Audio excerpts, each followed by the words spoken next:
এই ভিডিওটোৰ মাধ্যমেৰে আপুনি জানিব পাৰিব কেইবাটাও গুৰুত্বপূৰ্ণ খবৰ। বন্ধু বান্ধৱীসকল অলপো স্কিপ নকৰি ভিডিওটো কমপ্লিট চাব।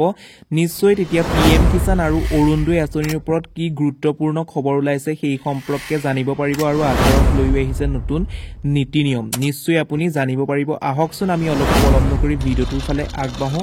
প্ৰথম অৱস্থাত যদি আপুনি আমাৰ ইউটিউব চেনেলটোত পোনপ্ৰথমবাৰৰ বাবে ভিজিট কৰিছে তেন্তে আমাৰ ইউটিউব চেনেলটো ছাবস্ক্ৰাইব কৰি কাষতে থকা বেল বটনটো প্ৰেছ কৰিবলৈ নাপাহৰিব। আহক আমি অলপ পলম নকৰি ভিডিওটোৰ ফালে PM কিষাণৰ 21 নং কিস্তিৰ ধন পাবলৈ আপুনি সাজু হওক। নতুন নিয়মেৰে কৃষকৰ একাউণ্টত সোমাব ধন। শীঘ্ৰে এই কাম কৰি লওক। PM কিষাণৰ 21 নং কিস্তিৰ ধন পাবলৈ আপুনি সাজু হওক। দেশৰ লাখ লাখ কৃষকৰ বাবে ডাঙৰ খবৰ। 4খন ৰাজ্যৰ কৃষকে লাভ কৰিছে PM কিষাণৰ 21 নং কিস্তিৰ ধন। যিকোনো মুহূৰ্তত PM কিষাণৰ ধন লাভ কৰিব কৃষকসকলে। নতুন নিয়মেৰে এইবাৰ দেশৰ কৃষকসকলৰ একাউণ্টত জমা হ'ব ধন। ইতিমধ্যে 4খন ৰাজ্যত পাঞ্জাৱ, হিমাচল প্ৰদেশ, উত্তৰাখণ্ড আৰু জম্মু কাশ্মীৰত বিতৰণ কৰা হৈছে PM কিষাণৰ 21 নং কিস্তিৰ ধন। বান আৰু বৰষুণৰ বাবে 4খন ৰাজ্যত আগতীয়াকৈ দিয়া হ'ল PM কিষাণৰ ধন। শীঘ্ৰেই আন ৰাজ্যৰ কৃষকৰ একাউণ্টত জমা হ'ব 21 নং কিস্তিৰ ধন। আজিয়েই কৰি লওক আপুনি eKYC আপডেট। প্ৰধানমন্ত্ৰী আৱাস যোজনাৰ ওপৰত হিমন্ত বিশ্ব শৰ্মাই কিছু মন্তব্য ৰাখিছে। সেই মন্তব্যৰ জৰিয়তে আপুনি বহুতো তথ্য লাভ কৰিব পাৰিব। সেই মন্তব্যখিনি কি আহকচোন প্ৰথম অৱস্থাত আমি হিমন্ত বিশ্ব শৰ্মাৰ মন্তব্য শুনি লওঁ। ঘৰটো কেনচেল হোৱাটো বেলেগ কথা। যিজন মানুহে তেওঁলোকৰ ঘৰৰ নাম তেওঁলোকে আপলোড কৰিছিল তেওঁলোকো জেলত যাব লাগিব। এইটোৱে হৈছে প্ৰধান কথা। কাৰণ অসমত আমি বহুত দিন সহ্য কৰিলো, এতিয়া আৰু সহ্য কৰাৰ সময় নাই। এতিয়াও যদি আমি সহ্য কৰি থাকো আমাৰ অসমখন কেতিয়াও আগুৱাই যাব নোৱাৰে। সেইবাবে আমাৰ পঞ্চায়তৰ ব্যৱস্থাত মই ফোন নম্বৰটো আপোনালোকক কৈ দিছো 1-800-223-235-600। এই অহা 7-8 দিনত আমাৰ ডিপাৰ্টমেণ্টৰ পৰা টিভিত এই নম্বৰটো ওলাই থাকিব, বাতৰি কাকতত এই নম্বৰটো ওলাই থাকিব।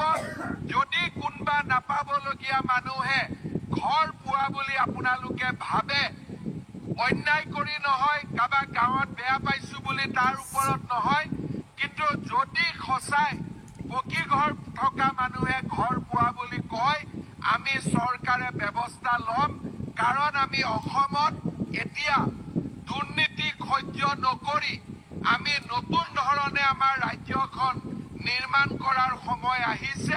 মই ৰাইজক এটা অনুৰোধ কৰিম, আপোনালোকৰ ল'ৰা হিচাপে আপোনালোকৰ ভাই হিচাপে মই অনুৰোধ কৰিম, সকলো মানুহৰে ঘৰত অভাৱ আছে, অভাৱ থাকিব। কিন্তু যদি এইবাৰ আমি ঘৰ নবনাও হয়তো আমাৰ দ্বিতীয়বাৰ কেতিয়াও আমি ঘৰ নাপাম। এই টকাটো লৈ যেতিয়া আপোনালোকে ঘৰত যাব, ওচৰৰ গেলামাল দোকানীয়েও আপোনালোকক ক'ব যে তোৰ বাকী আছে, তই টকা পালি আমাক টকা কেইটা দে। কোনোবাৰ পৰা আপোনালোকৰ ধাৰ আছে, তেওঁলোকেও ক'ব যে আমাক টকা কেইটা দে। কিন্তু এটা কথা আপোনালোকে মনত ৰাখিব যে আপোনালোকে 1.5 লাখ টকা পাব। এই 12,000 টকা যদি আমি খৰচ নকৰো দ্বিতীয় কিস্তি নাপাম, আৰু দ্বিতীয় কিস্তি যদি আমি খৰচ নকৰো আমি তৃতীয় কিস্তি নাপাম। ঘৰ আৰু দ্বিতীয়বাৰ জীৱনত আমি বনাব নোৱাৰিম। সেইকাৰণে যাৰ পৰা কিবা কাৰণত আপোনালোকৰ ধাৰ লোৱা আছে তেওঁলোকক আপোনালোকে নমস্কাৰ কৰি ক'ব যে আমি বেলেগ ধৰণে টকাটো আপোনালোকক ঘূৰাই দিম, কিন্তু প্ৰধানমন্ত্ৰীয়ে ঘৰ বনাব দিয়া টকাটো আমি আপোনালোকক দিব নোৱাৰো। মুখ্যমন্ত্ৰীয়ে হাক দিছে এই টকাটো দি আমি ঘৰটোৱে বনাম, আমি বেলেগ কাম নকৰো। হ'বনে নাই? ইমান লাহে লাহে ক'লে মোৰ ভয় লাগি থাকিব, ৰাতি মই শুবই নোৱাৰিম। হ'বনে নাই? হ'বনে নাই? চাবনে কোনেও নিদিব, কিন্তু এজনেও যদি দিয়ে মোৰ ৰাতি টোপনি। অৰুণোদয় আঁচনিৰ নামত অন্তৰ্ভুক্তিৰ নামত চৰম দুৰ্নীতি চলিছে।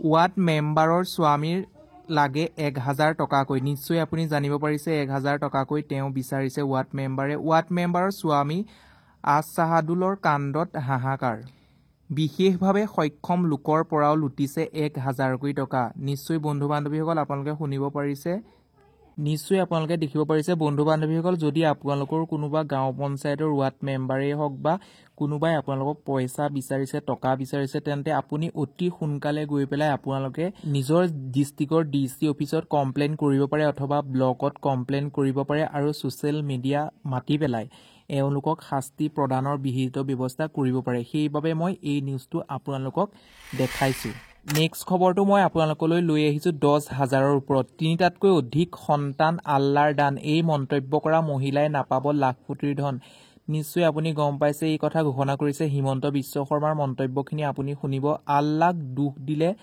নাপায় চৰকাৰৰ 10,000 টকা নিশ্চয় আপুনি জানিব পাৰিছে আল্লাহে বাচ্চা দিয়া বুলি ক'লে নাপাব লাখপতিৰ বাইদেউৰ ধন এই কথা ঘোষণা কৰিছিল হিমন্ত বিশ্ব শৰ্মাৰ ডাঙৰ মন্তব্য কি মন্তব্য কৰিছিল সেই মন্তব্যখিনি প্ৰথম আপুনি শুনি লওক 10,000 টকা আমি পালো অলৰেডি আমাৰ ঘৰত 3টা সন্তান আছে বোলে ইয়াৰ মাজতে 4 নম্বৰ বাচ্চাটো হৈ গ'ল মই সুধিলো কেনেকে হ'ল বোলে আল্লাহই দিলে